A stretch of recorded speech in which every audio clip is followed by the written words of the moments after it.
Tunghayan natin ang kwento ng aking buhay. Papauwi na nga si Dustin.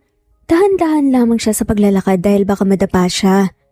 Sobrang hirap ng kanyang sitwasyon dahil bulag siya pero naghahanap buhay pa rin. Naglalako siya ng sagi ngayon at masaya nga siya dahil naubos lahat ng paninda niya kaya may pera nga siyang maiuwi para pambili ng bigas.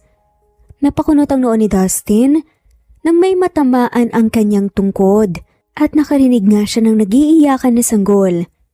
Sabay-sabay kaya alam nga niyang hindi lang isang nandito. Ibinaba niyang dala niyang palanggana, sabay upo ng dahan-dahan.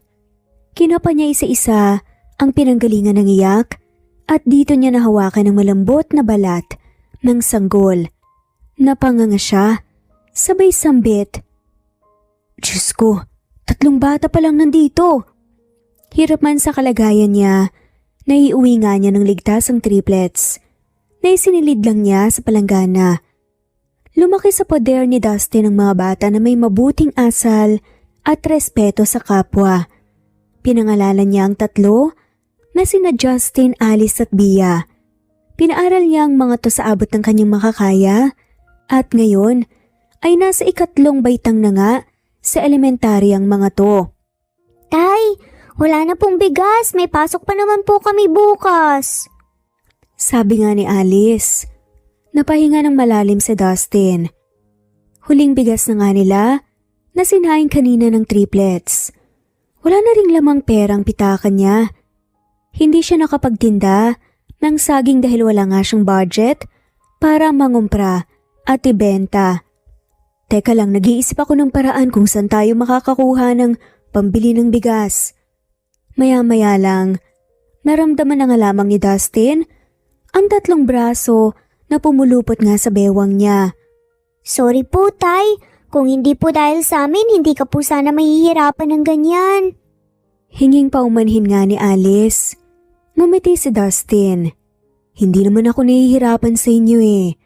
Hindi kayo naging burden sa akin kundi kayo nga ang naging inspirasyon ko para mas mabuhay eh. Ang sweet naman ni Tatay. Puna pa nga ni Bia. Niyakap ng mahigpit ni Dustin ang mga anak.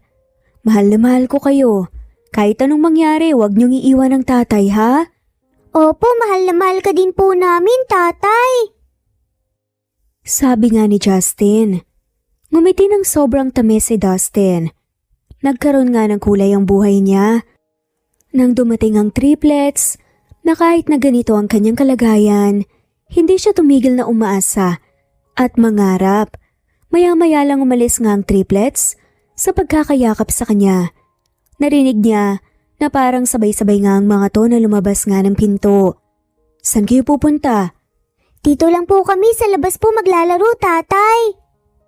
Si Bia nga ang sumagot. Napahinga ng malalim si Dustin. Ngayon lang niya napagtanto na sobrang hirap ng sitwasyon niya. Hindi nga niya nakikita kung anong ginagawa ng triplets, kung saan pumunta ang mga to. Hindi niya maprotektahan ng mga to. Sila pa nga ang tumutulong at umaalalay sa kanya. Sa awa ng Diyos ay dininig naman ito ang dasal niya na ilayo nga ang kapahamakan sa mga bata. Huwag pumunta sa malayo, ha? Opo, Tatay. Sagot naman ni Alice. Pero napansin niyang nasa malayo na nga ang mga to. Gusto sanang sundan ni Dustin ang triplets, pero natigil siya nang tumama ang tuhod niya sa gilid ng mesa.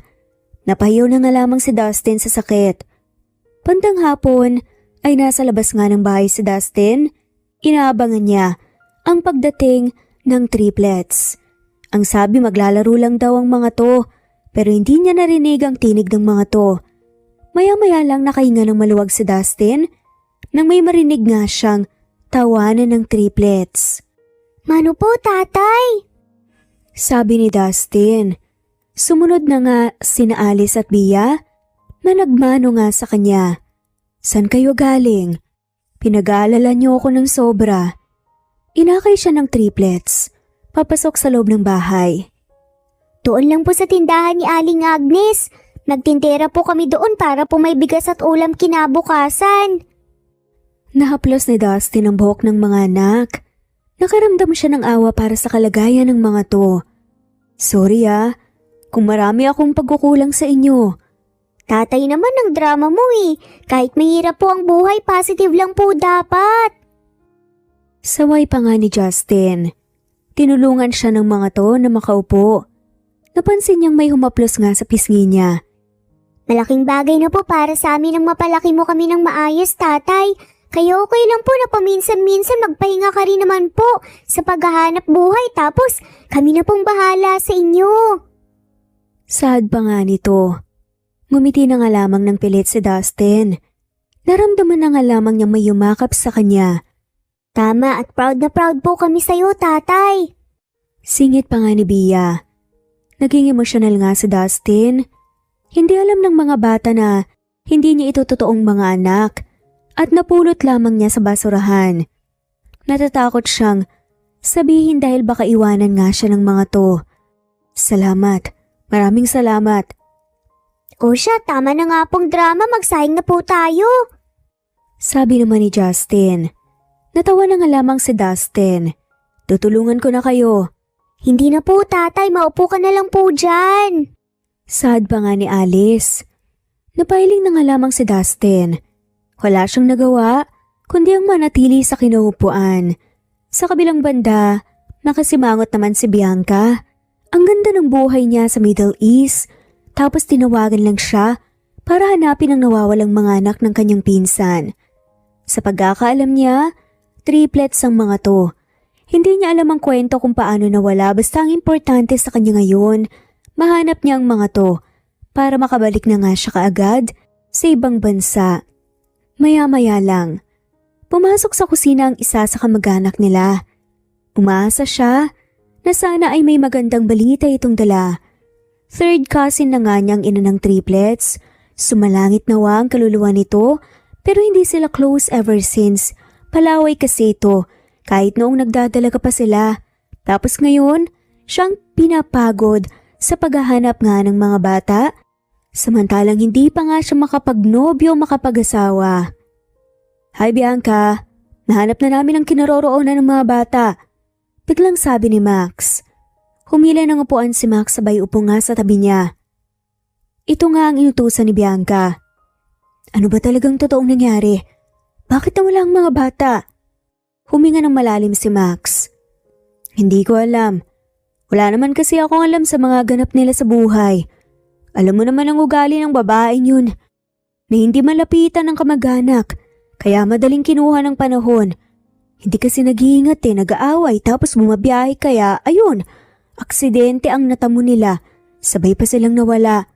Sagot nga ni Max. Napailing na nga lamang si Bianca.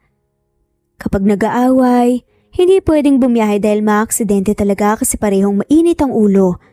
Sila lang talaga ang naghahanap ng kamatayan nila. Kung sigurado na kayo sa kinaroroonan ng mga bata, pwede niyo silang puntahan at kunin para naman. Makabalik na ako sa ibang bansa. Nandun na ang buhay ko eh. Sad nga ng OFW na si Bianca.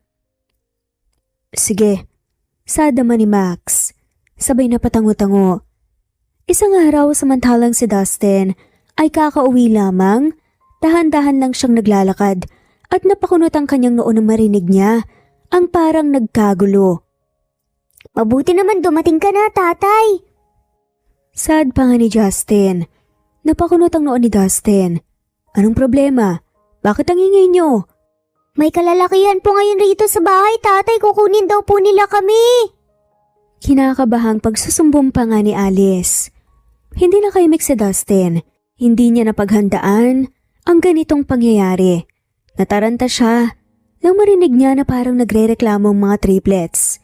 Pinipilit niyang abutin ang kamay ng mga to, pero hindi niya nahawakan. Hindi po kami sasama sa kanila, tatay. Dito lang po kami. Huwag mo kaming ibigay sa kanila. Sabi nga ni Bia. Napahinga ng malalim si Dustin. Sandali lang muna, wala namang ganyanan. Mag-usap tayo ng maayos. Hindi na kailangan pare. Wala na tayong dapat pag-usapan pa. Matapang na sagot naman ni Max. Pitawan niyo nga kami. Ayaw nga po namin sumama sa inyo eh. Reklamo nga ni Alice. Ayaw ng mga bata na sumama. Huwag niyo namang pilitin, nakikiusap ako sa inyo. Tumahimik ka na nga dyan kung ayaw mong makulong. Sambit naman ni Max. Naumid na nga lamang ang dila ni Dustin kung may kakayahan lamang siya at hindi nga ganito ang kalagayan niya, ay may magagawa pa nga sana siya. Hindi siya nanlaban. Narinig na nga lamang niya ang iyakan ng mga bata papalayo. Nang wala na nga siyang ingay na napansin, napaluhod na nga lamang siya sa kinatatayuan niya at lungkot na lungkot nga ang pakiramdam ni Dustin. Habang si Bianca ay nakakunot ang noo nang marinig ng mga ingay mula sa mga bata. Bitiwan niyo po kami, ang tanda niyo na pero ang titigas po ng ulo niyo ha. Sabi pa nga ni Bia. Tumaas ang kilay ni Bianca at lumitaw nga sa harapan niya ang mukha ng triplets. Tinignan niya ang mga tumula ulo hanggang paa. Ang cute nila parang hindi naman napapabayaan nang nakakita at wala siyang makitang resemblance ng pinsan niya. Siguro doon sa ama nagmana. Nagulat pa nga si Bianca nang isa-isang lumapit ang mga to sa kanya at nagmano. Tumaas ang labi niya. Pati ugali, walang nakuha sa babae. Sumenya si Bianca kay Max na maghanda ng pagkain para sa mga bata. Anong pangalan niyo? Nagkatinginan ng triplets. Justin, Alice, tsaka Bia po. Si Justin nga ang sumagot. Tinitigan nga ng maigi ni Bianca ang kutis ng mga bata. Di isang sugat o peklat ay wala nga siyang nakikita at sobrang kinis. Naging curious tuloy siya kung sinong nakakita sa mga to. Ako naman si Tita Bianca. Ako ang pinsan ng mommy niyo. Napansin niyang sabay na napakunot nga ng noo ang triplets. Sure ka po ba dyan? Na hindi ka nga po namin kilali. Na hindi ka din po nabanggit sa amin ni tatay. Paninigurado pa nga ni Justin. Napataas ang kilay ni Bianca. Dahil hindi naman siya ang totoo niyong magulang. Kami ang totoong pamilya niyo. At ang mommy at tatay niyo, matagal nang patay. Kaya nga kayo napunta sa kanya dahil nawala kayo nung sanggol pa lang. Hindi ako nagsisinungaling kasi wala akong mapapala doon. Titig na titig nga sa kanyang triplets. Parang hindi nga niya makumbinse ang mga to. Pero lumapit nga bigla si Bianca sa kanila.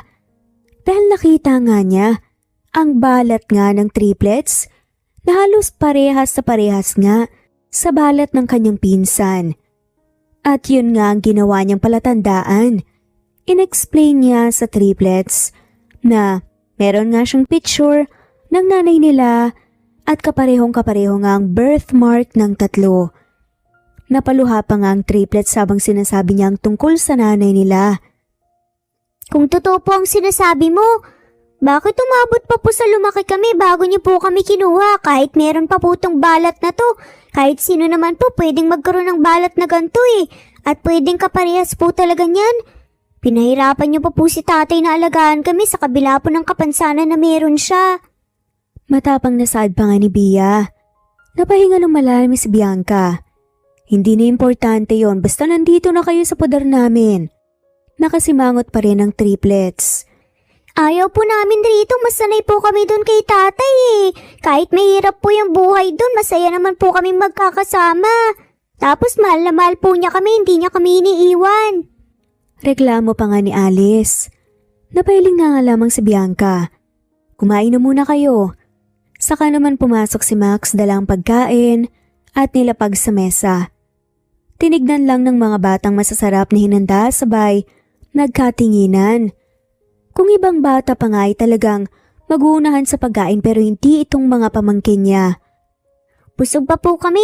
Itatabi na lang po namin yan para po kay tatay. Paniguradong gutom na po siya ngayon tapos malungkot pa siya dahil wala siyang kasama. Sabi nga ni Justin. Napasimangot si Bianca. Mahihirapan talaga siyang paamuhin ng mga batang to lalo na kung nasanay na nga sila nakasamang kinikilala nilang pamilya kaysa sa kanya. Mukha naman po kayong mabait, tita. Baka pwedeng humiling po. Pauwiin mo po muna kami. Mas kailangan po kami ni tatay. Pakiusap nga ni Alice. Napakagatlabi na nga lamang si Bianca. Hindi pwede. Bawal na kayong bumalik doon. Sabay na lumuhod nga ang triplets sa kanyang harapan. Please po, uwi na po muna kami. Kawawa naman po si tatay doon. Pagmamakaawa nga ni Pia. Pero hindi nagpatinag si Bianca. Siya ang dapat na masunod. Sa pagkakataong to at naperwisyo nga ang pananahimik niya sa ibang bansa dahil sa mga batang to. Isang linggo ang nakalipas habang si Dustin ay lungkot na lungkot. Iniisip lang niya ang triplets na hindi niya kapili ngayon kung nakakakain ba ang mga to ng maayos o kung nakakatulog ba ng mabuti. Lungkot na lungkot nga ang pakiramdam niya. Iyak siya ng iyak pagdating talaga sa mga bata ay sobrang emosyonal niya. Maya-maya lang, naramdaman na nga lamang ni Dustin na may mga kamay na yumakap sa kanya. Kayo ba itong mga anak? Mas lalong humigpit ang yakap sa kanya ng mga to. Kahit hindi magsasalita alam nga niya na triplets ang nasa tabi niya. Opo, tatay, tumakas po kami para po makauwi dito. Sagot nga ni Justin. Huminga ng malalim si Dustin. Bakit naman kayo tumakas? Hindi maganda ang ganun. Yakap-yakap pa rin siya ng mga bata. Kung hindi po namin gagawin yun, hindi po kami papauwiin sa'yo rito eh. Nangako po kami sa inyo na hindi po namin kayo iiwan, tatay, kahit sinasabi po nila na sila po ang totoo naming pamilya. Hindi pa rin po kami komportable doon. Wala kaming pakialam kung hindi ka namin totoong magulang, basta mahal na mahal ka po namin, tatay. Sad pa nga ni Bia. Kusa na nga lamang tumulo ang luha sa mga mata ni Dustin. Sobra siyang na-touch sa kabaitan ng mga batang to. Sorry, kung hindi ko sinabi sa inyong totoo. Napamahal na kasi kayo sa akin kaya ayoko mawala sa kayo. Hindi na po importante yun, tatay. Basta dito na lang po kami kasama mo po. Ayaw po namin bumalik doon. Huwag ka na pong pumayag na kunin nila po kami ulit rito. Pakiusap pa nga ni Justin. Ngumiti si Dustin. Titignan ko kung anong magagawa ko. Ayoko rin naman na nandun kayo. Hindi ako sanay na wala kayo rito. Masaya naman ang triplets sa sinabi niya. Nagpasalamat naman sila Alice. Pagkatapos niyang maging emosyonal, nagtanong siya sa triplets kung anong meron nga sa pinagdalhan ng mga to. Malaki daw ang bahay tapos halatang mayaman ang nakatira doon. Sa sumunod na araw natatarantang ang mga bata na umuwi sa bahay. Napakunot naman ang noon ni Dustin, kaya dahan-dahan siyang lumabas sa bahay. Bakit? Anong problema? Humawak ang mga to sa kamay niya. Nandito na naman ulit sila, tatay. Baka kukunin na naman po nila kami ulit. May pag-aalala pa nga sa boses na sagot ni Bia. O sige, pumasok na muna kayo sa loob ng bahay. Huwag kayong lalabas hanggat hindi ko sinasabi, okay? Tumango-tango naman ang triplets. Agad na pumasok nga sa loob ng bahay ang triplets. Nakatayo lang si Dustin malapit si Panto at hinihintay nga niya na may magsalita. Napansin naman niya na may papalapit nga kaya umayos nga ng tayo si Dustin. Magandang umaga pare. Pinapatawag ka ng pinsan ko, gusto ko niyang makausap tungkol sa mga bata. Sabi nga ni Max. Sige, sasama ako. Pumasok muna si Dustin sa loob ng bahay at kinuha ang kanyang tungkod. Sinabihan din niya ang triplets na sasama siya sa mga kato kaya huwag ngang umalis ng bahay. Maya-maya lang, inalalayan si Dustin ang lalaking kausap niya kanina. Tahimik lang siya na pumasok sa kotse hanggang sa napansin niyang tumatakbo na nga ito palayo. Naramdaman na nga lamang ni Dustin na huminto sila at inalalayan na nga siya na makababa. Narinig niya ang pagbukas ng gate at tuloy-tuloy na nga sila na pumasok sa loob ng bahay sa bayupo. Ang tahimik na kinaroroonan ni Dustin. Ito ang mahirap na sitwasyon niya dahil hindi nga niya alam kung ano nga bang nangyayari sa paligid niya. Kung sakaling anuman ang gagawin sa kanya, hindi nga niya malalaman. So, ikaw palang nakapulot sa mga pamangkin ko. So hindi ka pala nakakakita. Napangisi si Dustin. Halata naman, diba? Huwag na tayong lumayo pa. Sabihin mo nang kailangan mo sa akin.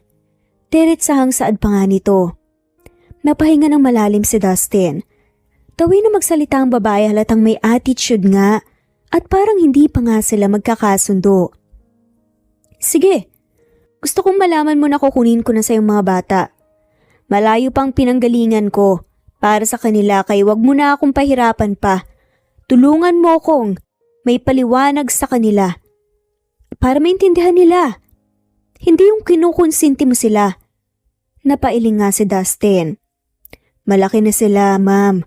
Nakakapag-isip na rin sila ng mabuti kaya hindi ko na mapapangunahan pa kung anong magiging desisyon nila. At isa pa, matatalino yung mga yon. Genius sila. Napalaki ng maayos kaya alam nilang ginagawa nila. Kung iakyat ko sa husgado, talong-talo ka, mister. Kami naman talaga ang totoong kadugo ng mga bata, hindi mo ba nakikita? May kapansanan ka. Paano mo pa sila mabubuhay pagdating ng araw? Okay ka pa ngayon, paano naman ang bukas? Umigting ang panga ni Dustin. Ang sama ng ugali ng babaeng to, pero mas pinili niyang umiti. Kahit nasaling nga ang ego niya. Huwag mong maliitin ang pagkatao ko, ma'am. Hindi sukatan ang pagkakaroon ng kapansanan para maging responsableng isang tao. Makikita mo naman sigurong mga bata. Hindi sila magiging ganun kung hindi sa pag-aalaga ko. Natahimik nga ang kaharap. Maya-maya lang, tumikhim ang babae. Nandun ka na. Pero paano naman ang future nila? Kung sakaling magdalaga sila. Mahirap ka, walang pera, paano mo sila bubuhayin? May bibigay mo kaya ang mga luho nila? Naikuyom ni Dustin ang kanyang kamao. Iba talaga ang ugali ng mayayaman. Mata pobre ang hilig. Mang maliit ng kapwa. Let us cross the bridge when we get there, mom. Huwag mo na lang sanang maliitin ang pagkatao ko dahil hindi birong mag-alaga ng 3 bata sa matagal na panahon. At ganito may kapansanan. Dapat magpasalamat pa nga kayo sa akin kasi hindi ko pinapabayaan ang mga pamangkin mo. Kahit ganito lang ako. Let us spread kindness para maging maayos ang buhay natin. Ito lang ang gusto kong sabihin. Wala akong pakialam kung saan tayo makakarating. Basta, maninindigan ako at ilalaban kong karapatan ko sa mga bata. How was it? Kung ipapagamot ko ang mga mata mo kapalit ng pagsauli mo sa kanila sa akin, papayag ka ba? Napabuntong hininga na nga lamang si Dustin. Hindi na, no? Magiging useless din na may babalik ang mga paningin ko kung hindi ko naman sila makikita. Agad na tumayo si Dustin at hinawakan niya ang kanyang tungkod, lumabas ng pinto. Hindi na nga niya hinintay pa kung anong sasabihin ng babae, hindi na nga niya matagalan ang gaspang ng ugali nito. Samantalang si Bianca, naibato na nga niya sa dingding ang mga una ng sofa dahil sa kanyang inis. Nagumpisa na nga siyang ma-stress dahil sa mga batang yon. Masama talaga ang ugali niya, lalo na kung hindi umaayon ng panahon sa kanyang ginagawa. Nahulog sa malalim na pag-iisip nga niya si Bianca. Dapat sana wala na nga siyang pakialam sa issue. Nandito naman ang mga pinsan niya para magresolba ng problema. Una pa lang sana, hindi na nga siya dapat pumayag pa dahil tingin niya ay nagsasayang lang siya ng oras at panahon at marami na nga sana siyang nagagawa doon sa ibang bansa. Alam naman niya na talagang ipaglalaban nga ng lalaking to ang karapatan ng mga bata. Mas lalo silang mahihirapan kung dadalhin nila sa korte dahil may isip na nga ang mga to at kaya nang magdesisyon kung kanino sasama.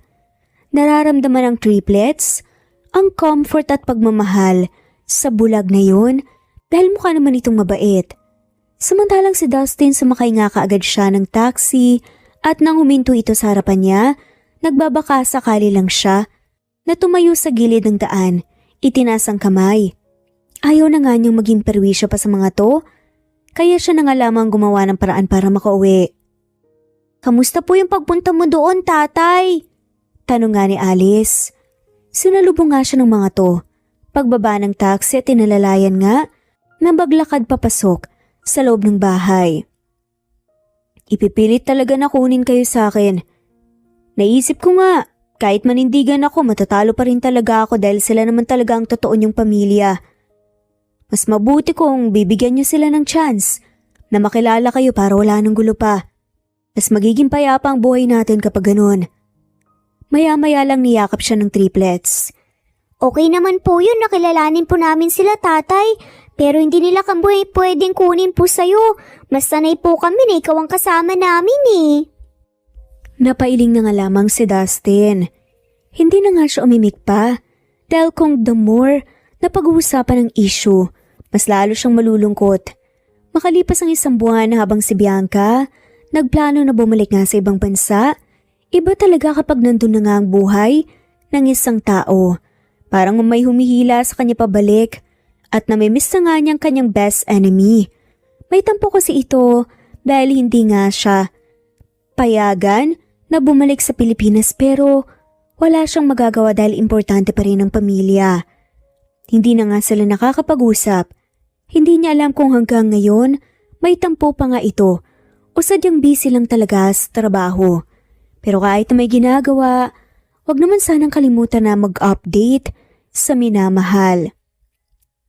Nang pababa nga ng hagdan si Bianca, nagulat siya dahil nakita niya ang triplets na nakaupo sa sofa. Agad siyang sinalubong ng pagluhod ng mga bata nang makababa nga siya. Dali-dali siyang nilapitan ng mga to at inalalayang makatayo. Ano bang ginagawa niyo? Nag-aalala lang saad ni Bianca. Tinitigan siya ng triplets. Maya-maya lang sabay na nag-iyakan ng mga to. Kaya nataranta si Bianca. Napahilot tuloy siya sa kanyang sentido. Nakikiusap po kami sa inyo. Tama na po, hayaan niyo na po kami sa piling po ni tatay. Pwede naman pong maging pamilya po tayo pero wag naman po sana kaming kunin sa kanya dahil mahal na mahal po namin siya eh. Sabi pa nga ni Justin. Napakamot sa batok niya si Bianca. The love of these kids to the responsible man who raised them. Napaka-pure and genuine. Kaya sino siya para ihinto na nga lamang ng ganun ng pakiramdam? Siguro naman kung saan naroroon ang pinsan niya. Maintindihan nito ang mga anak. Kailangan ng bata ng totoong pag-aaruga at pagmamahal kaya alam nila kung sino yung nagpapakita sa kanila ng ganun. Mabait naman po kami. Naiintindihan niyo naman po siguro kami pero mas mahal po talaga namin si tatay. Nailing na nga lamang si Bianca.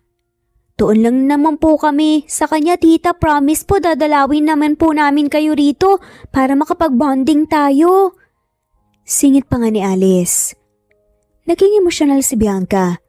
Gusto rin niyang magkaroon ng ganito ka-genuine ng mga anak. Sobrang inosente ng mukha pero napaka-genius. Alam na alam kung kanino papanig. Doon talaga sa taong nagpalaki sa kanila. O sige, wala na akong magagawa pa. Hindi ko na ipipilit ang gusto ko. Agad na nga lamang siyang niyakap ng triplets. At parang matutunaw nga ang puso niya. Maraming salamat po talaga tita. Sabi nga ni Alice, tumango naman si Bianca. Isang umaga nagkakape nga sila sa living room kasi si Max ang kasama niya at iba pa nga niyang mga pinsan. Babalik na siya sa ibang bansa. Mas magiging maayos ang lahat kung ipapaubayo na nga lamang niya ang triplets sa lalaking yun. Ito lang naman ang mas nakakakilala sa mga pag-uugali ng bata kahit lumaki sila sa piling nito. Babalik na nga pala ako sa ibang bansa, Max. Napagdesisyonan ko na hayaan na nga lamang natin ang mga bata sa piling ng lalaking yon. Ang mga bata nang nakiusap sa akin na doon na lang sila eh. Kahit anong gawin natin, wala naman tayong magagawa. Kontento na sila roon. Huminga ng malalim si Max. Sa bagay, mahirap kalaban ng tumayong magulang talaga. Hindi rin natin masisisi ang mga bata dahil mas nakaramdam sila ng security doon. Sagot naman ni Max. Kaya nga magbigay ka na lang ng suporta doon sa kanila para naman hindi mahirapan ng lalaki. Saka ang gusto ko kausapin mo siya tungkol doon sa pagpapagamot ng mga mata niya para maayos ng maalagaan ng mga bata. Buti naman kung papayag siya. Baka mamaya niyan maisip niya na magkaroon pa siya ng utang na loob sa atin. Nang sa ganun makuha natin ng mga bata. Ay, matigas din talaga ang ulo nun eh, no? Pero hanga ako sa dignidad niya. Ipaliwanag mo sa kanya ang magiging pasya natin. Tumango-tango naman si Max. Sa sumunod na linggo, ay bumalik na si Bianca sa ibang bansa. Buong araw siyang natulog sa bahay niya dahil sobrang pagod niya sa biyahe. Habang si Dustin ay nakahinga ng maluwag dahil hindi na siya binalikan ng pamilya ng triplets, sumuko na yata. Bumalik na sa dati ang buhay nila, hindi na nalulungkot si Dustin, sobrang panatag na niya na hindi na mawawala sa kanya ang mga anak. Natutulog na ang mga bata dahil gabi na. Siya naman ay nasa labas pa ng bahay tumambay. Hindi pa siya dinadalaw ng antok, napakunot ang noo ni Dustin nang makarinig siya ng tunog ng kotse na huminto malapit sa bahay niya. Boses pa lang ay alam niyang tiyuhin ito ng triplets na si Max. Wala siyang ideya kung ano ang sadya ng lalaki hanggang sa nagsalita ito. Bumalik na raw sa ibang bansa si Bianca, ang babaeng nakausap niya noon. Sumuko na raw ang mga ito sa pagkuha ng mga bata sa kanya. Ang gusto mangyari ng babae ay maipagamot ang mga mata niya para maayos niyang maalagaan ang mga bata. Nagdadalawang isip pa siya dahil baka paraan lang ng mga ito na makuha sa kanya ang triplets, pero hindi na daw. Mas magiging maayos ang buhay ng mga pamangkin kung nasa sa kanya ang mga ito. Mabuti naman na-realize nila na kahit anong gawin nila ay hindi talaga napipilit ang ganun. Para sa mga anak ay pumayag siya sa alok ng mga ito na ipagamot ang mga mata niya. Makalipas ang 2 buwan ay nakalabas na ng ospital si Dustin at nakikita na niya ang liwanag. Mas nagiging kampante na siya na sa pagkakataong ito ay maaalagaan na niya ng maayos ang triplets dahil nakikita na niya ang mga bata. Tatay, ano pong feeling po na ngayon nakakakita ka na? Nakangiting tanong nga ni Justin. Sumandig ito sa kanya sabay tingin sa mga mata niya. Dahil sa mga bata ay naging close sila ni Max at iba pang mga tiyuhin nito. Binigyan siya ng maayos na trabaho para makaprovide siya ng mabuti sa mga bata, which is sobrang grateful niya.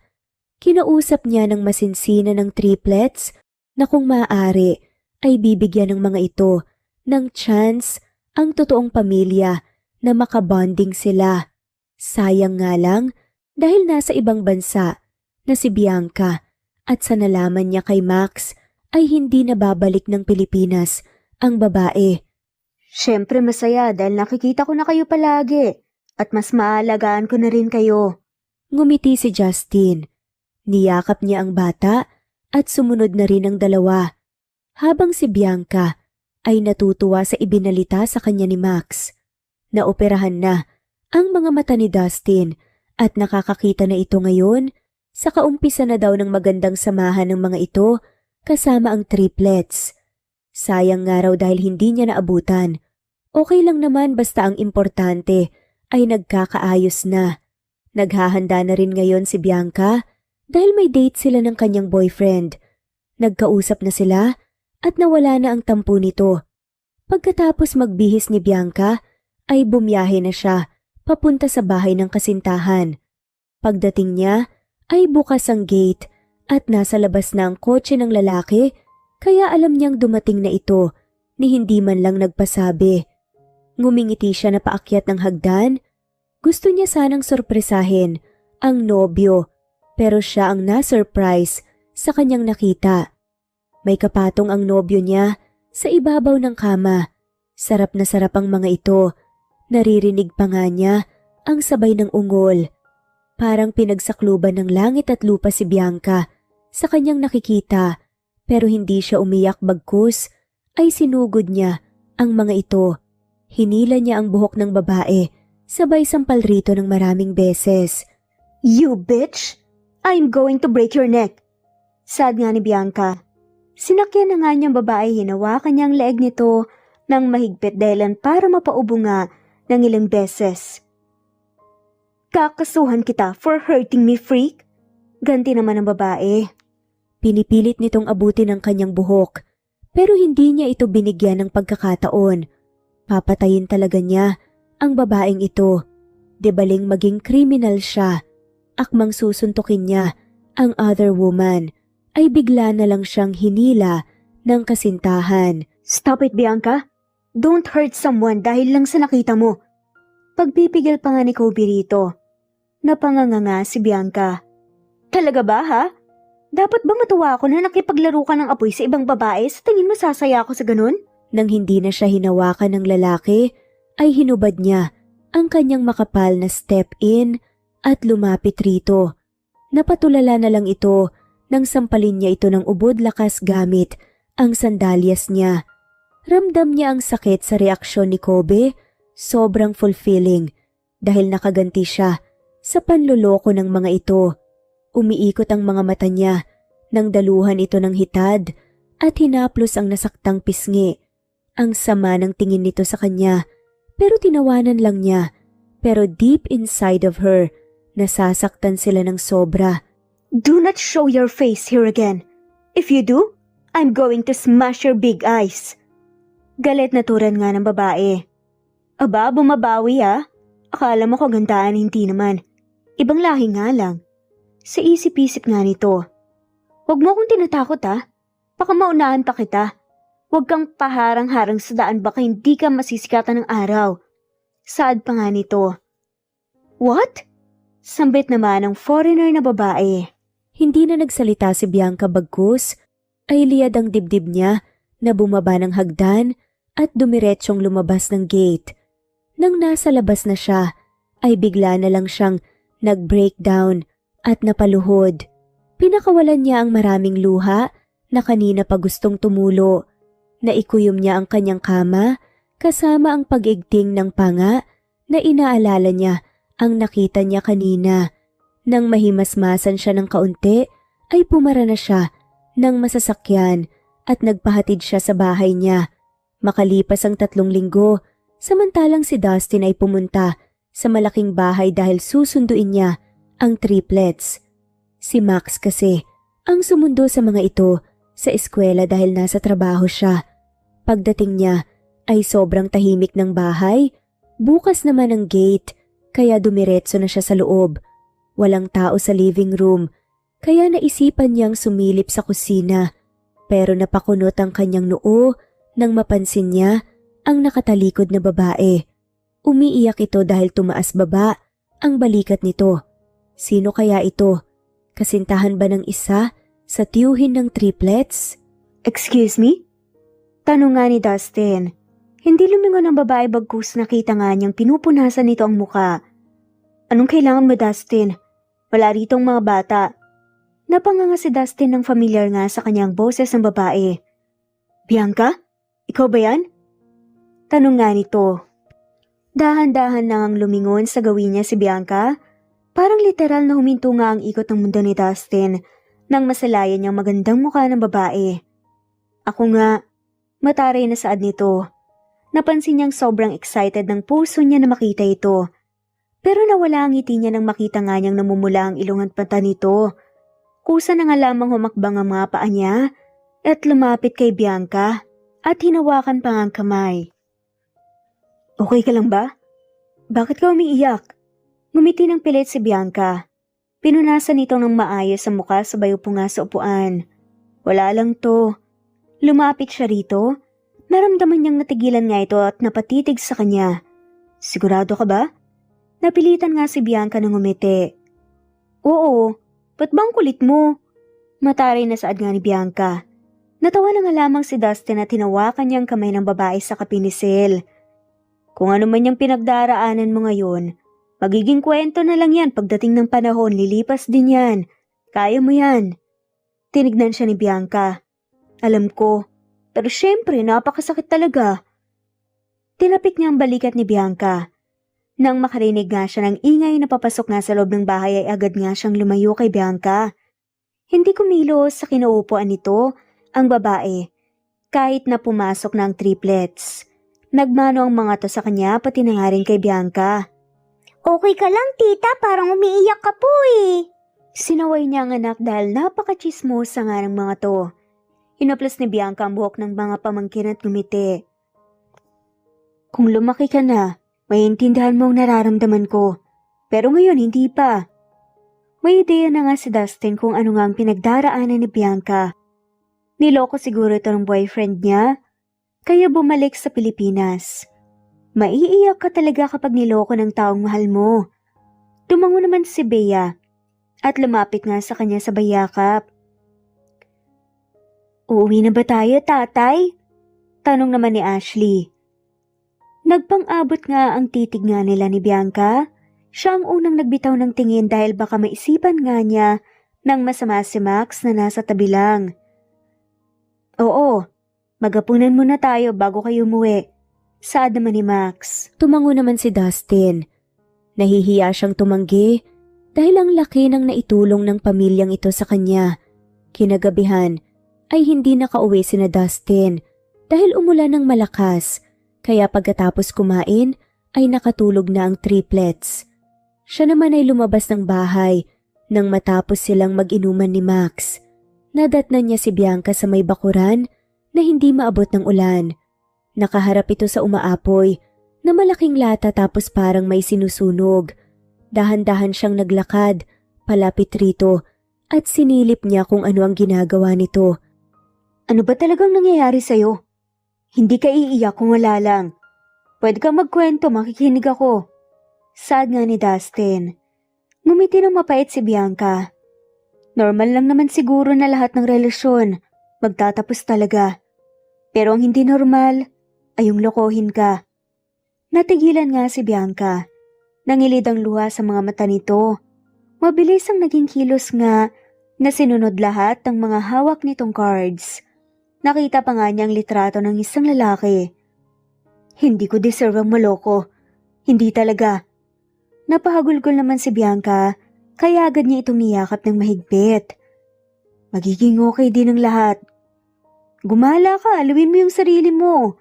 Darating din ang araw na makaka-move on ka rin. Lalaki lang yan. Makakahanap ka pa ng masigit sa kanya.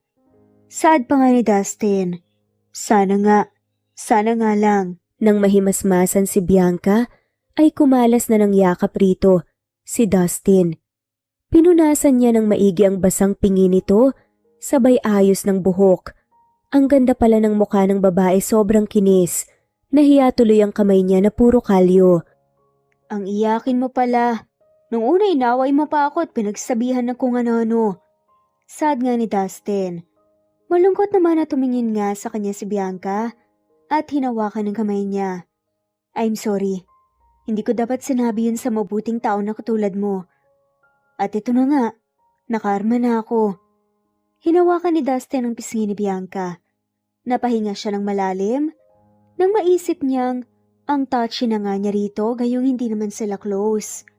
May pinagdaraanan kasi ito kaya dinamayan niya. Kalimutan mo na yon. Hindi ko naman isinapose sa yun eh. Salamat tsaka sorry talaga. Ngumiti lang si Dustin. Makalipas ang ilang minuto, ay sabay na silang pumasok sa loob ng bahay dahil mas lalong lumalakas ang ulan. Nakikisimpatya yata sa nararamdaman ni Bianca.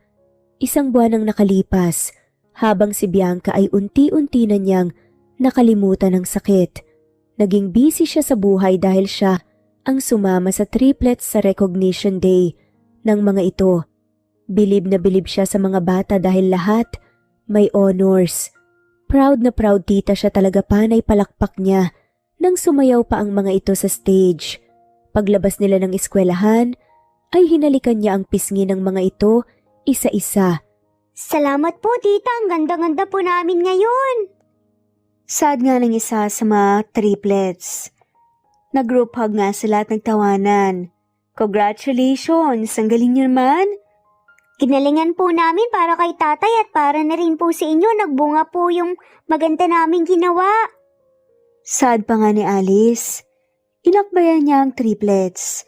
Nakakapagod pong mag-aral, tita, kaya bumawi talaga kami end of school year. Singit pa nga ni Bea. Masayang masaya si Bianca sa success ng mga batang ito. Alam niya talaga na magaling mag-aral at matalino. Maya-maya lang ay inalalayan niya ang tatlong bata. Papasok ng kotse, dumiretso na sila pauwi ng bahay. Sa susunod na araw na lang sila mag-shopping. Bibilhan niya ng mga gamit ang triplets. para regalo niya sa mga ito. Pagdating ng bahay, ay gulat na gulat ang triplets. Nang pagpasok nila ng kusina, ay may nakahandang masasarap na pagkain. May 3 pang cake siyang nakikita. Nakatayo naman si Max, kasama ang ibang pinsan niya na may bit-bit na kanya-kanyang regalo. Napahinga siya ng malalim ng mapansin na sobrang gwapo ni Dustin. Napangiti siya dahil bigla itong yumakap sa triplets. Proud na proud si tatay sa inyong mga anak. Masuyong saad nga ni Dustin. Napatitig lang siya sa lalaki. Ito ang klase ng tao na hinahanap niya. Responsible, sobrang loving. Walag katulad dahil mahal na mahal nito ang hindi kadugo. Paano na lang kung mga totoong anak talaga? Pero hindi naman lahat ng kahilingan at kagustuhan ay matutupad agad. Alam po namin yun, tatay, kaya pinakyaw nga namin ang ribbon at saka medals eh. Sagot nga ni Alice. Kumain na tayo at hinanda namin ito para sa inyong 3. Meron din kaming mga regalo dahil proud tito kami ngayon. Nakangiting sabi nga ni Max. Maraming salamat po, na-appreciate po namin to lahat. Masaya po kami dahil bukod po kay tatay, nandyan po kayo na nagmamahal po sa amin. Ang swerte-swerte po talaga namin. Sagot pa nga ni Bianca. Naging emosyonal tuloy ito. Naisip niya ang totoong magulang ng triplets siguro. Nagsisisi na ang mga yon. Kung hindi nag-aaway habang nagmamaneho, tiyak na buhay pa nga sila at nakasamang mga cute at genius na anak. Kumain na tayo, may iyak na naman ako nito eh. Sinamaan niya ng tingin si Max. At ang mga pinsan niya dahil nakangisi nga ang mga to. May pinagdaraanan ka lang talaga, kaya ganyan ka. Sabi naman ni Max. Umingo si Bianca. Wait, until kayo naman ang ma-in love tsaka masaktan. Titignan ko kung ano ang magiging reaksyon niyo. Natahimik ang mga ito. Ayaw naman palang maranasan. Maya-maya lang ay sabay nagkanya-kanya ng hila ng upuan para makaupo. Bago pa makahila, si Bianca ay naunahan na siya ni Dustin. Ngumiti naman siya at nagpasalamat. Seryoso ang tingin ng lalaki sa kanya. Those stares make her feel uneasy. Tapos ang puso niya ay tumitibok na lang bigla kapag nagkatitigan sila. Siguro dahil si Dustin ang palagi niyang nakakausap, nakakasama kung wala itong duty sa trabaho. Ang mga pinsan niya kasi ay may kanya-kanyang ganap ni hindi siya isinasama. Naging thankful din siya sa presensya ng lalaki dahil nalilimutan niya ang pinagdadaanan at unti-unti na niya itong nakakalimutan. Napatingin si Bianca kay Dustin na pinapakain ng triplets sinusubuan. Ngayon niya mas naiintindihan kung bakit mahal ng mga bata ang lalaking ito. Kumain ka na. Mahalagang saad nga ni Dustin. Kukunin sana ni Dustin ang plato niya para lagyan ng pagkain. Buti na lang naunahan niya ito. Hindi siya titingin sa mga pinsan niya dahil alam niya aasarin siya ng mga ito. These small gestures na galing sa isang tao na ngayon lang niya nakasalamuha ay sobrang worth it. Kusa na lang nangyari ang connection nila dahil siguro sa mga bata. Napakagatlabi na lang si Bianca nang lagyan pa ni Dustin ng ulam ang plato niya. Yumuko na lang si Bianca at kumain. Sobrang awkward ng nararamdaman niya. Pero itong si Dustin ay parang wala lang. Ganun pa talaga kapag lalaki o siya lang itong nag-iisip ng kakaiba. Affected siya masyado. Ano ba ito? Bakit naman? Maya-maya lang ay narinig niyang tumikhim si Max. Hindi siya nag-abala na tingnan ito dahil baka makita niya ang ngisi ng pinsan. Kamusta ka naman sa trabaho mo pare? Nakahanap ka na ba ng girlfriend doon? Maraming magaganda doon ah. Makakapili ka pa. Tanong nga ni Max. Narinig niya ang malakas na tawa ni Dustin. Ang bilis naging close ng mga pinsan niya sa lalaki at likas na mabuti kasi at tapos mahilig pang makisama. Marami naman pero ayaw daw nila ng single dad eh. Nagkatawanan ng mga to. Ang triplets naman, walang pakialam at kumain na nga lamang ng kumain. Choosy ah, sambit pa nga ni Max. Siyempre, hindi ko naman kayang isakripisyong 3 to para sa kanila. Napangiti pa sekreto si Bianca. Kung may type ka lang talaga sa kanila, pwede naman kitang tulungan. Sabihin mo lang kung sino doon. Natatawang pangaasar naman ni Max. Umasimang panglasa ni Bianca. Hindi niya nagustuhan ang plano ng pinsan. Napansin niyang ang higpit ng hawak niya sa kutsara at tinidor. She felt something awkward na parang nagseselos siya. Kaya dali-dali niyang inubos ang kanyang pagkain sa plato at agad na tumayo. Uminom muna siya ng tubig bago lumabas ng kusina. Hindi na niya alam kung ano pa ang pinag-uusapan ng mga ito. Bandang gabi ay naisipan ni Bianca na bumaba para magtimpla ng gatas. Nasasanay na kasi siya noong nasa ibang bansa pa siya. Dahan-dahan siyang naglakad habang suot ang roba. Minipis kasi na nightie itong nasa ilalim. Dumiretso siya sa pagpasok ng kusina. Huli na nang makita niyang nandito pala si Dustin naguhugas ng plato. Dali-dali nga niya itong nilapitan para gawin ang hawak nga nitong plato. Uy, ano ba tong ginagawa mo? May kasambahay naman ah. Saad nga ni Bianca. Nginitian siya ni Dustin. Parang natunaw ang puso ni Bianca. Huminga siya ng malalim dahil naging eritiko ang tibok ng kanyang puso. Ano ba ang nangyayari sa kanya? Bakit naging ganito na lang ang reaksyon niya kapag kasama niya si Dustin? Ang lala naman. Parang kanina pa natutulog ang kasambahay. Hayaan mo na. Kaunti lang naman tong uhugasan ko eh. Saad ni Dustin. Sige, ikaw bahala. Kumuha ng baso si Bianca na nasa ibabaw panaiting kayad nga niya. Dahil hindi niya ito maabot. Napanganga siya ng maramdaman na lang niya na bigla siyang tumaas at kinarga pala sila ni Dustin at tumawak pa ito sa bewang niya. Pagkababa niya, kinuha nito ang baso para lagyan ng tubig. Ito ng tubig mo. Parang nahulog nga sa malalim na pag-iisip si Bianca. Nang mapatitig nga siya kay Dustin. Kung hindi hinaplas ng lalaking pisngi niya, hindi siya makakapansin. Sorry, magtitimpla ako ng gatas. Ngumiti si Dustin. Pagtitimpla na kita. Napainom na nga lamang ng tubig si Bianca dahil bigla nga siyang nakaramdam ng uhaw. Ako na lang. Kaya ko naman eh. Naiilang na saad nga nito. Akmang aagawin niya rito ang hawak nitong basa ay nabangga niya ang tuhod nito dahilan para lumanding ang labi niya sa pisngi ng lalaki. Napayuko si Bianca sa sobrang kahihiyan, lalo na nang ipaghila siya ng upuan ni Dustin at inaalalayan siyang makaupo. Mayos ka nga kung ano-ano na lang nangyayari sa'yo eh. Hindi na umimik si Bianca. Napakagatlabi na lang siya nang naramdaman pa rin niya sa bibig niya ang malambot na pisngi ni Dustin. Nang matapos siyang ipagtimpla ni Dustin, ay kinuha niya ang baso, sabay labas ng pinto. Salamat Dustin. Saad ni Bianca. Parang nahulog ang puso ni Bianca nang kindatan nga siya ng lalaki. You're welcome. Sagot naman ni Dustin. Dali-daling umakyat ng hagdan si Bianca at isinara agad niya ang pinto pagkapasok niya sa loob ng kwarto. Isang buwan ang nakalipas habang si Dustin ay nakatulala na nakaupo sa mesa.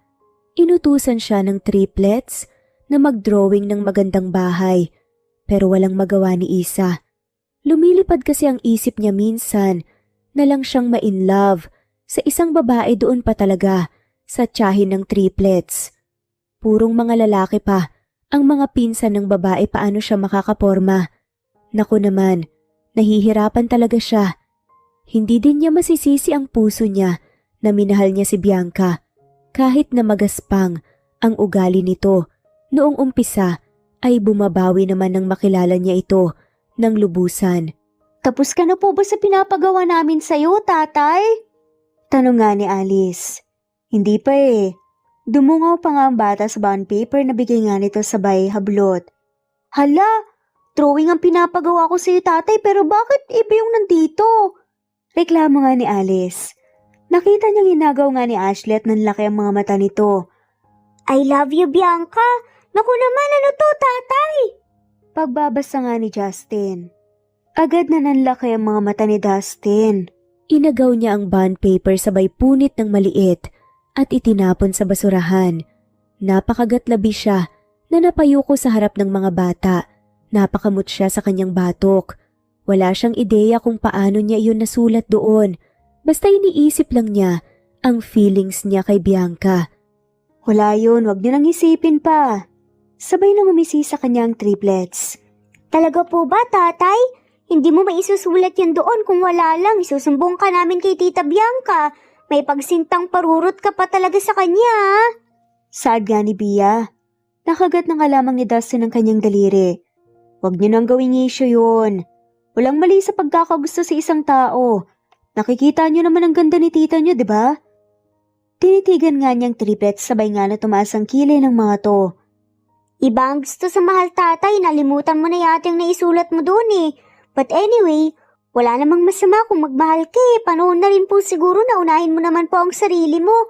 Lagi na lang po kasi kami yung iniisip mo. Sambit nga ni Justin. Natawa na nga lamang na malakas si Dustin. Ang drama naman, basta kung anong nakita nyo. Huwag nyo na lang sabihin sa kanya, nahihiya kasi ako, sikreto lang natin yun ha. Opo tatay, makakaasa ka na safe po sa amin ang secret mo. Sagot pa nga ni Bianca. Agad naman niyakap ng mahigpit ni Dustin ang triplets. Makalipas ang isang linggo ay okay pa rin ang takbo ng buhay ni Dustin. Naibibigay na niya ang lahat ng pangangailangan ng kanyang mga anak. Tinatanggap din niya ang inaabot ni Max pati ni Bianca para sa mga bata. Nagtulungan sila para mabigyan ng magandang buhay ang triplets. Mas gumanda na ang samahan nila ngayon kaya naisip ni Dustin na nagkaroon siya ng extended family. Naranasan na niya kung paano pahalagahan ng isang kaibigan at pamilya at ang mga bata ang nagbuklod sa kanila.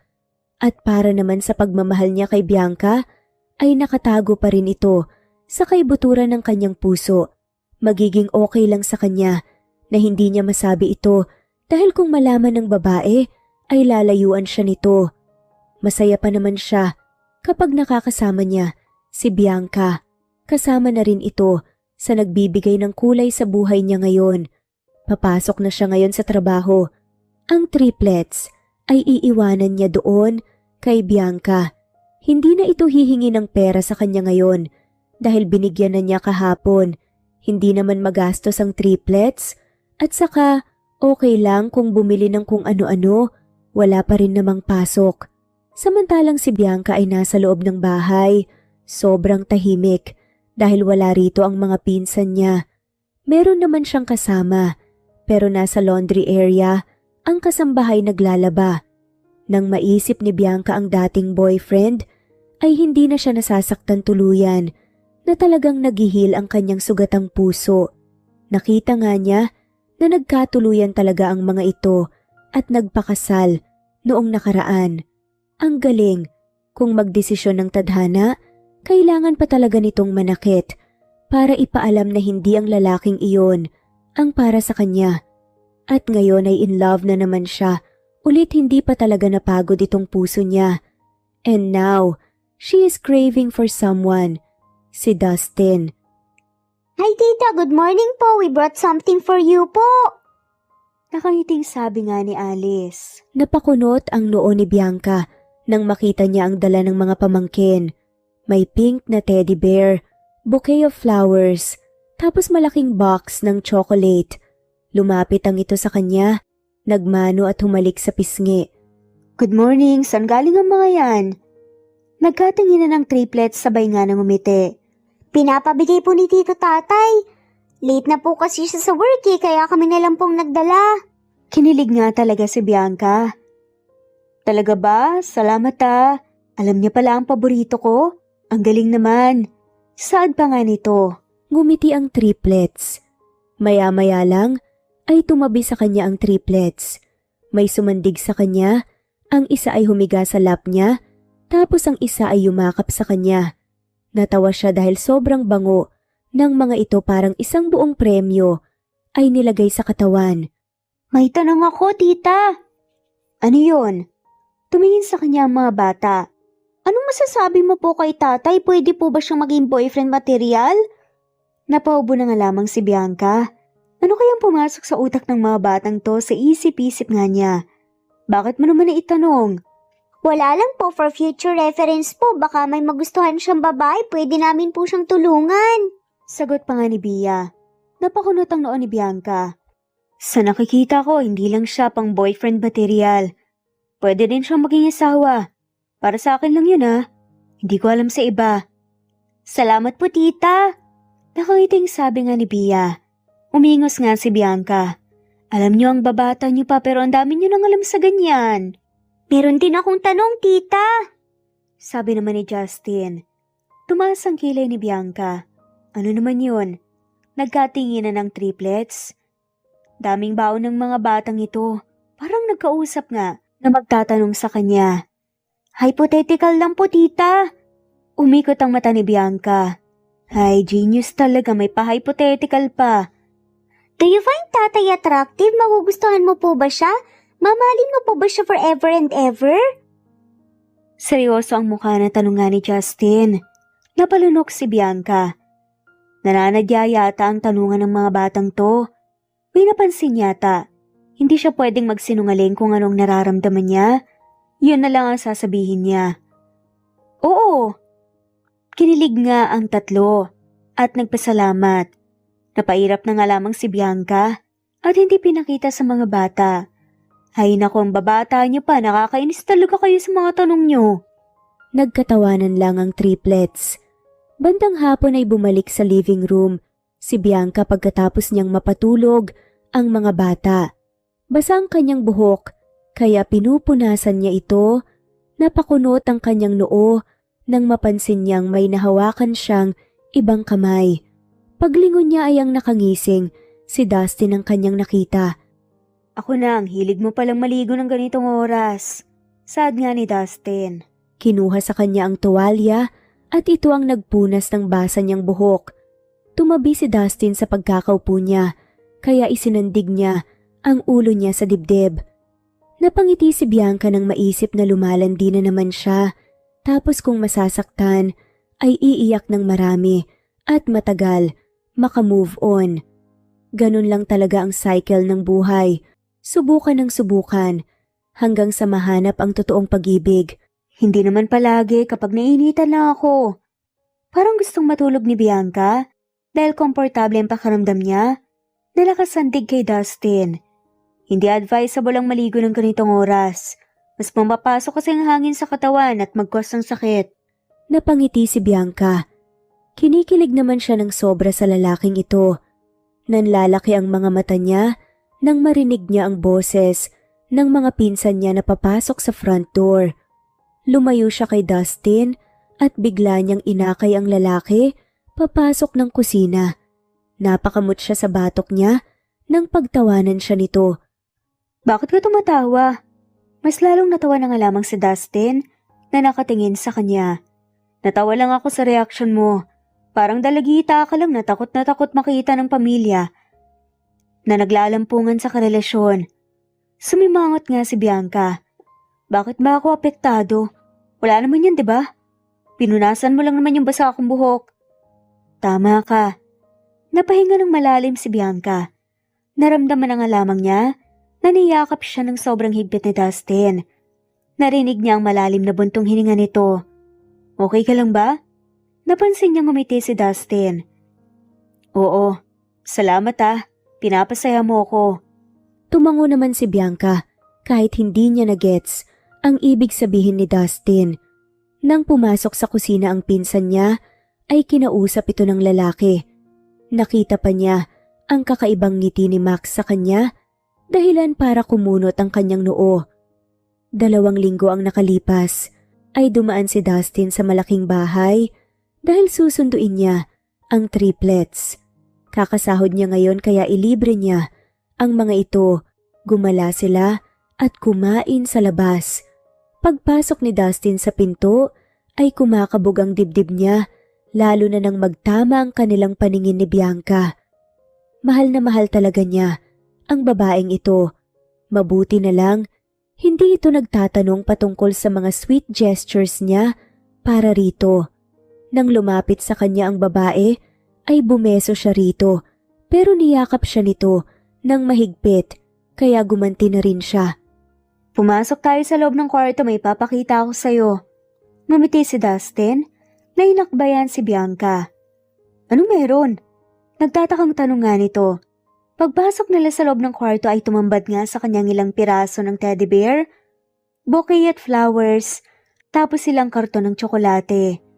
Ang mga yan ang gusto kong ipakita sa'yo. Hindi ka naman magbibigay ng mga ganyan kung walang ibig sabihin, di ba? Alam mo, nagugulhan ako sa'yo.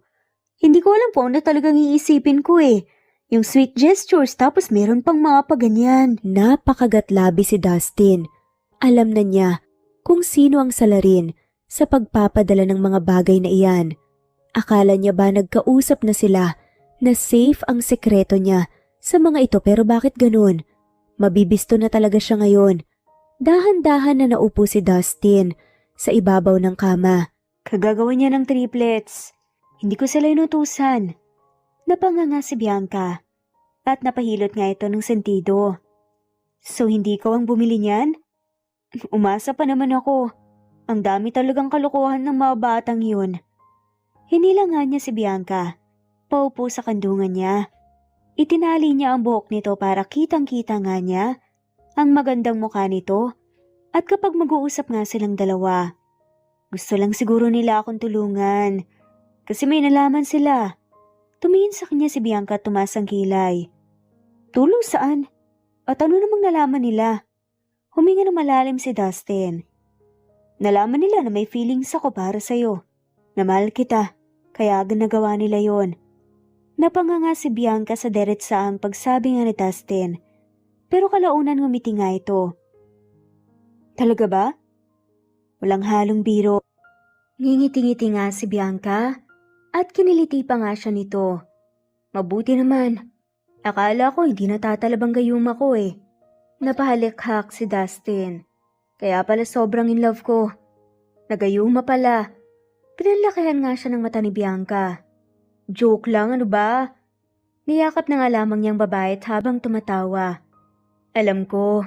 Siya nga pala. Papayag kaya ang mga pinsan mo na ligawan kita? Ang dami pa naman nila. Natawa si Bianca. Oo naman no, mababait naman ang lahat ng yun eh. Saka sa akin naman pa rin ang huling desisyon.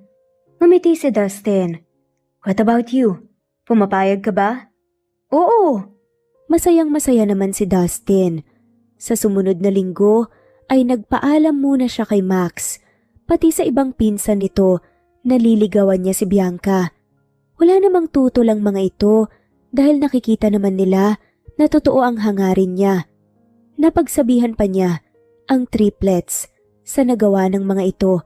Nagsorry naman, pero ginawa lang daw ng mga iyon ng ganun para tulungan siya. Natouch naman si Dustin dahil gusto ng triplets na maging masaya siya. Ang saya talaga niya sa piling ni Bianca, pero hindi pa pwedeng maging buo ang kaligayahan niya dahil nanliligaw pa naman siya. Isang linggo ang nakalipas, ay maagang nagising si Dustin, nagluto siya ng ulam. Pero hindi sila rito mag-aagahan doon sa malaking bahay para magkasabay sila ni Bianca. Maya-maya lang ay nakapagbihis na sila, handa na rin ang dadalhin niya at ngayon ay lulan na sila ng taxi.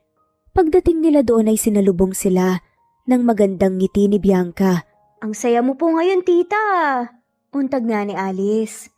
Nagkatinginan sila ni Bianca. Yumakap siya sa babae at sumali na nga rin ng triplets. Ganun? Ayaw niyo ba na maging masaya ako? Nagtawanan ng triplets. Siyempre gustong-gusto po kaya nga po kami gumagawa ng paraan, di ba? Kung si tatay lang po, iaabutin po siya ng bagyo. Si Justin nga ang sumagot. Natawa si Dustin. Ang daldal talaga. Magkaakbay silang dalawa ni Bianca na pumasok ng kusina. Hindi niya pinaparamdam sa triplets na hindi na niya mahal ang mga ito dahil may nililigawan na siya. Naroon pa rin ang pagmamahal. Pag-aalaga kayang-kaya naman niya, ipagsasabay iyon. Ano ba tong dala mo? Tumikit siya kay Bianca at naglalambing. Gusto kong sabay tayong kumain rito, kaya nagluto ako ng ulam. Natawa si Dustin. Dahil umiikot nga ang mga mata ng triplets. Ang sweet mo naman. Kinikilig si Dustin nang hawakan nga ni Bianca ang ilong niya. Kakain na po kami, tita. Sabi nga ni Justin at napangiti naman si Bianca. Teka lang, maghahanda ako. Pagkatapos maghanda, ay pinagsaluhan nilang lahat ang ulam na niluto niya. Nakangiti lang ang triplets na nakatingin sa kanila ni Bianca na nagsusubuan. Nang matapos ay naghugas pa ng pinggan si Dustin, tinulungan naman siya ni Bianca pero mas lamang ang lambingan nilang dalawa. Nilagyan pa nito ng bula ang pisngi niya. Baka mabasaan niya na yung damit ko, papasok pa naman ako sa trabaho. Tawang-tawa nga si Bianca. Mas nauna ka nga eh. Pinaupo mo pa nga ako sa lababo. Nabasa tuloy yung shorts ko. Pag-aasaran nga ng dalawa. Napailing na lang si Dustin. Pero hindi naman siya nainis. Tuwang-tuwa nga siya dahil nagkaroon sila ng bonding na ganito. Nang mapansin ni Dustin ang oras, ay tinapos na niya ang paghuhugas at lumabas ng kusina. Ikaw nang bahala sa mga bata. Niyakap niya ang babae at sabay nga halik sa pisngi nito. Ingat ka. Pagkalabas niya ng gate, ay nakita pa niya na kumakaway si Bianca.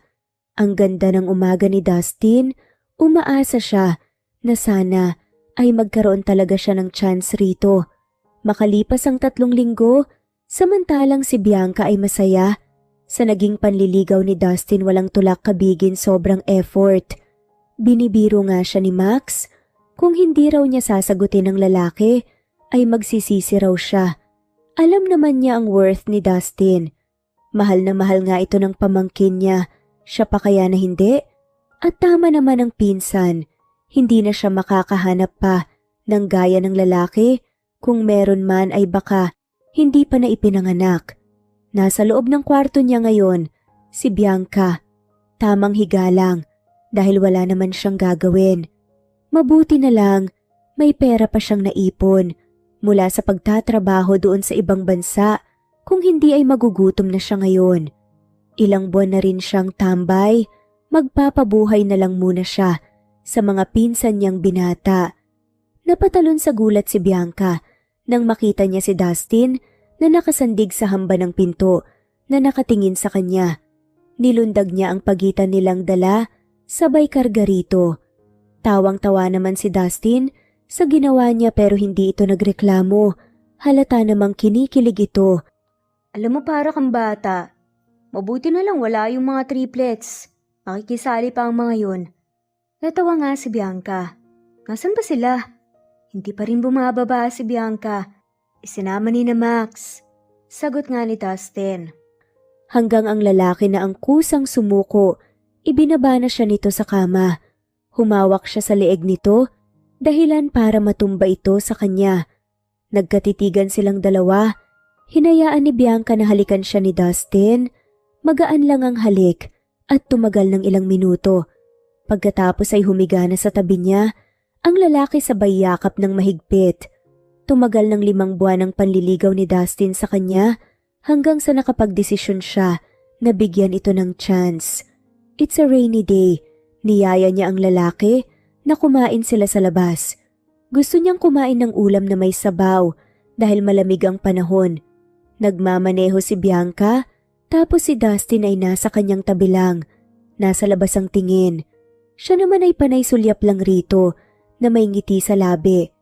Parang gusto niyang matawa ng malakas dahil hindi niya maitago ang kanyang excitement. Hininto niya ang kotse nang mapadaan sila sa nagtitinda ng batsoy.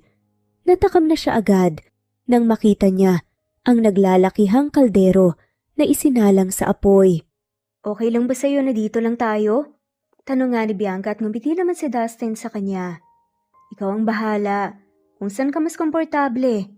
Kung ayaw mo dito, maghanap tayo ng iba. Tumawa nga si Dustin. Kahit saan pwede naman ako basta kasama kita. Dito na lang tayo. Pasimple naman nang umiti si Bianca. Naghanap sila ng bakanting upuan. Mas maganda ang kumain rito dahil may bubong tapos walang dingding. Kaya presko kahit tumambay na maulan ay walang problema. Naupo na siya dahil si Dustin ang bahalang nag-order para sa kanila. Bumalik ang lalaki na may dala ng pagkain. Nang makumpleto na, ay kumain na silang dalawa. Bandang gabi ay hindi pa muna sila umuwi. Nasa city pa sila tumambay. Nang sumakit ang paa sa kakalakad, ay naisipan nilang pumasok sa kotse. Magkayakap silang dalawa ni Dustin at tahimik na pinapakiramdaman ang isa't isa. Nakaramdam na lang si Bianca na may malamig na bagay ang inilagay ng lalaki sa kanyang leeg. Hinawakan at tiningnan necklace pala ito. Kung sakaling hindi mo ko sasagutin, may remembrance ka mula sa akin. Napangiti si Bianca. Sino namang nagsabi sa'yo na hindi kita sasagutin? Tumitig nga si Dustin sa kanya. Naisip ko lang, tahimik mo kasi eh. Yumakap si Bianca kay Dustin. Sapat na ang ilang buwan na ipinakita mo para magdesisyon ako. Naramdaman ko naman na genuine ka eh. Kaya syempre, sinasagot na kita. Hinawakan ni Dustin ang pisngi niya. Gulat na gulat nga ito. Talaga? Maraming salamat. Sabay kintal ng pinunghalik sa labi niya. Ngiting-ngiti si Bianca nang yakapin siya nang mahigpit ni Dustin. Mahal na mahal talaga niya ang lalaking ito. Ilalaban niya ang feelings niya rito. Sa sumunod na buwan, nadatnan siya ni Max na gumagawa ng salad. Nag-iiba talaga ang tao kapag in love. Pangbubus ka nga ni Max. Natawa na nga lamang si Bianca. Magiging masipag ba? Sobra. Sagot nga ni Max. Ngumiti ng sobrang tamis si Bianca. Iba talaga kapag nasa tamang tao na. Nagiging masayahin. Sino yun? Ang lapad nang naging ngiti ni Bianca nang marinig ang boses ng nobyo. Napahalakak na lang si Max na umakyat ng hagdan. Natawa si Bianca sa pinsan niya. Naiinggit na lang ito sa relasyon ng iba.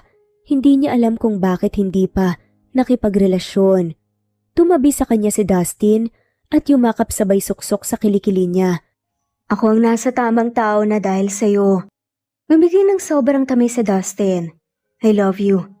Kinikilig nga si Bianca at lumulobong ang puso niya sa tuwa. I love you too. Naabutan sila ng triplets na naglalambingan, kaya sumali ang mga ito na tuwang-tuwa. Makalipas ang ilang buwan, ay mas lalong lumalim ang pagmamahalan nila.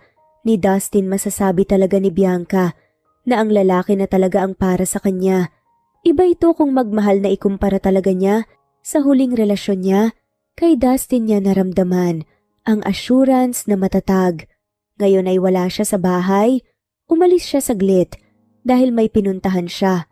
Nakapagpaalam na rin siya sa nobyo kaya hindi ito mag-alala mahirap kasi kung mag-overthink pa iyon. Maya-maya lang ay tumunog ang cellphone ni Bianca.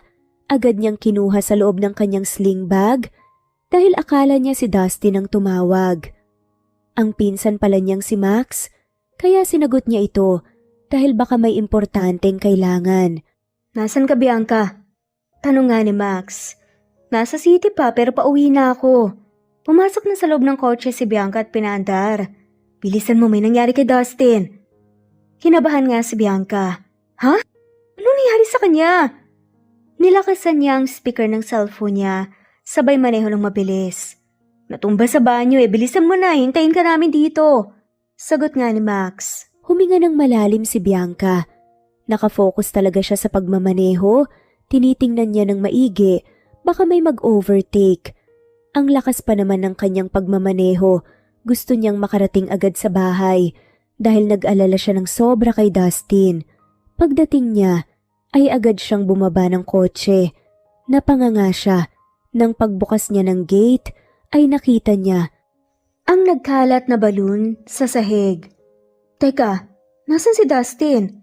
Napakunot ang kanyang noo nang mapansin nga niya ang tamis ng ngiti nga ng kanyang mga pinsan sa pangunguna ni Max. Nasa loob, puntahan mo na lang. Tila nangasar nga at natatawang sagot nga ni Max. Na aksidente? Pero may nakita siyang mga balloons. Ano ba talagang nangyayari? Agad na pumasok sa loob ng bahay si Bianca at napangiti siya sa kung ano ang kanyang nadatnan. Ang triplets na may dalang pulang rosas. Tinanggap naman niya nang iabot nito sa kanya. Okay lang ba ang tatay niyo? Akala ko ba na aksidente siya pero bakit may paganito pa? Nagkatawanan ng triplets. Kalokohan lang po yun ni Tito Max, tita. Okay lang po talaga si tatay. Si Justin na nga ang sumagot. Napatingala si Bianca nang mapansin niya si Dustin na pababa ng hagdan. May dala itong bouquet, ang tamis ng naging ngiti nito na tumingin sa kanya. Sinalubong niya sa hagdan ang nobyo sabay yakap ng mahigpit rito. Salamat at okay ka lang. Nakakainis naman tong si Max, pinaglololo ko ba naman ako? Ang lakas na tumawa din ni Dustin. Ako talagang nag-uutos sa kanya na gawin yun para mabilis kang makauwi. Kinurot nga niya sa tagiliran ng marami nga si Dustin dahil ito palang salarin. Hay naku, pinagkaisahan niyo talaga akong lahat. Pati yung mga bata dinamay niyo pa. Umirap nga siya. Tumawa na nga lamang si Dustin maya-maya lang ibinigay nga sa kanya ng nobyo ang bouquet habang nakaluhod sa harapan niya. Napanganga na nga lamang si Bianca nang inilabas nga nito ang singsing. Will you marry me? Sana. Hayaan mo akong makasama ka habang buhay. Kasama ang mga anak natin. Kasama ang triplets. Napapaluhan na nga si Bianca. Kahit pigilan nga niya, ay sobrang nga siyang natatouch sa sinasabi ni Dustin. Oo naman. Kahit nakakainis ka dahil pinag-alala niyo ako. Pakakasalan kita. Palakpakan naman mula sa ibaba ang kanyang naririnig. May kasama pang sigawan, kaya alam niyang nakapasok na ang mga pinsan niyang alaskador. Agad na tumayo si Dustin para mailagay ang singsing sa daliri niya. Nang matapos ay itinaas niya ang kamay niya para ipakita sa mga ito ang kanyang singsing. Kitang-kita niya ang saya sa mukha ng mga ito. Sobrang supportive sa kaligayan niya. Natawa siya nang bigla siyang yakapan ng sobrang higpit ni Dustin. Maraming salamat. Ngumiti nga si Bianca. Basta ikaw. Pagkatapos ay may hinanda palang pagkain ang mga ito, kaya pinagsaluhan nila lahat yon. Kinabukasan, habang si Dustin ay nagising, na nasilayan niya ang magandang mukha ng kanyang mahal. Hindi niya alam kung anong oras na ngayon, pero ang sarap ng naging tulog niya. Ang aga mo naman na nagpunta rito. Sad nga ni Dustin. Tumabi sa paghiga sa kanya si Bianca at yumakap at dinantay nga ang dalawang binti. Ang boring kasi sa bahay kaya nagpunta na ako rito saka namimiss na din kita. Napalakas ang naging tawa ni Dustin dahil kinikilig nga siya.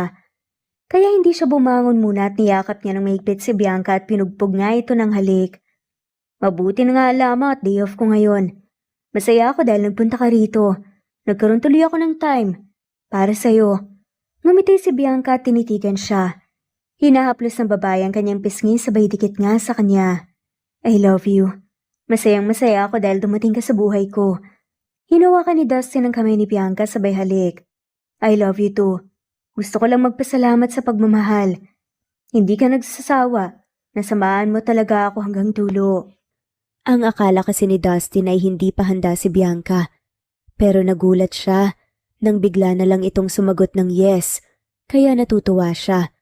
Maglalambingan pa sana sila nang biglang bumukas ang pinto at pumasok ang triplets. Tumalo ng mga ito ng sabay, kaya napahiyaw si Dustin dahil naipit ang tagiliran niya. Sorry po, tatay! Nakangusang sabi ni Justin at tinaplas naman ni Bianca ang nasaktan niyang tagiliran. Kayo naman kasi, bakit kailangan pang tumalon? Napayo ko na nga lamang ang triplets. Tapos si Bianca ay tawang-tawa sa tabi niya. Hindi na nga siya pinansin pa dahil niyakap nito ang triplets. Aray tita, naiipit po ko, hindi ako makahinga. Reklamo naman ni Bia at natawa na nga lamang si Dustin. Sorry na, nanggigigil kasi ako sa inyo Parang sinadya niyo pong gumanti dahil sa nangyari kay tatay. Segunda nga ni Justin. Napahalakhak na nga lamang si Bianca at todo iwas naman ng triplets nang halikan ulit ito ni Bianca. Ngumiti ng sobrang tamis si Dustin. Gusto niyang ipagpasalamat unang-una dahil dumating nga sa buhay niya ang triplets. Pangalawa ay tinulungan siya ng pamilya ng mga bata na ipagamot ang kanyang mga mata at pangatlo ay minahal siya ni Bianca. Wala nang iba pang hihilingin si Dustin kundi ang bigyan sila ng mahabang buhay para magkakasama pa rin sila hanggang dulo. Sa sumunod na buwan ay ikinasal sila ni Bianca pagkatapos nilang maasikaso ang kanilang mga papeles. At ngayon ay masaya na si Dustin dahil tuluyan ng magiging kanya si Bianca. Ang bilis ng panahon, parang kailan lang ay hindi sila magkilala tapos nagaspangan pa siya sa ugali nito. Nilait siya, minata pa ang kanyang pagkatao. Pero ang ending ay ito pala ang magiging may bahay niya. Maraming natutunan si Dustin sa kwento ng buhay niya. Hindi nasusukat ang pagkakaroon ng isang pamilya dahil sa dugo na nananalaytay sa kanilang katawan. Dahil kung minsan, makikita mo ang tunay na pamilya sa mga taong hindi mo naman kaano-ano. At dito na nga po nagtatapos ang kwentong pagmamahalan ni na Dustin at Bianca. Maraming salamat po sa lahat na mawalang sawang sumusubaybay at shoutout po sa mga sumusunod. Kung gusto niyo pong magpa-shoutout, i-comment lamang po ang inyong pangalan at kung saan po kayo nakikinig. Muli ito ang Cat Amazing Stories PH. Thanks for listening at shoutout po sa mga sumusunod. D in Germany, Teresita Schmid, Ana Flor Saico, Heidi Cesario, Nelia Villanueva, Epifania de Ocares, Mary Tauring, Rowena Santillas, Flor Cabrera, Evangeline Carandang, Reynaldo Reyes, Eddie Codilan, Jerwin Rizaldo, Marilyn San Jose, Rosemary Vasquez, Flory Jean, Lindy of Macau, Elila Dera, Imelda Forteza, Presbyteros Rose, Ostonalito, Leonila Perea, Ani Hoson, Josefina Mangahas, Teodora Santos, Pasita Eliazar, Elvi Candontol, Marisa Sanchez of Caloocan City, Estelita Mahia, Merly Lynn, Daisy Blasa, Shoni Montecalvo of Riyadh, Daisy Blasa, Sanen Orzame, Lloyd Agabas, Virginia Salazar, Torres Brigida, Liliano Bebe, Josie Guadalupe, Honey Austria, Marilu Gulmatico, Neo, Misaki Whitey, Cleo Kawaling, Mercedita San Jose, Nelia Villanueva, Daisy Blasa, Lilia Dingle, Marivic Begueras, Elsie Candontol, Elsie Opiane, Flordette D, Milagros Rivera, Nori, Geraldine De Jesus, Rebecca Tezuka of Kawasaki, Japan, Ann Mariano, Noraini Aini, Shi Sevilla, Dwayne Prescavilla Havana, Juliet Panlilio, Emily Amoy, Evangeline Jimenez, Luz Fiminda Rivera, Teresita Andres, Villamor Yumol, Erinia Quesada, Nancy Costanilla, Flora Fes Parungaw, Kinshano Ebas, Mila Kanay, Daisy Blaza, Mercy Villantes, Batang Ibunan, Ana Victorina, at shoutout na rin po sa lahat ng mawalang sawang sumusubaybay. Maraming salamat po. Muli ito ang Cat Amazing Stories PH. Thanks for listening and God bless everyone.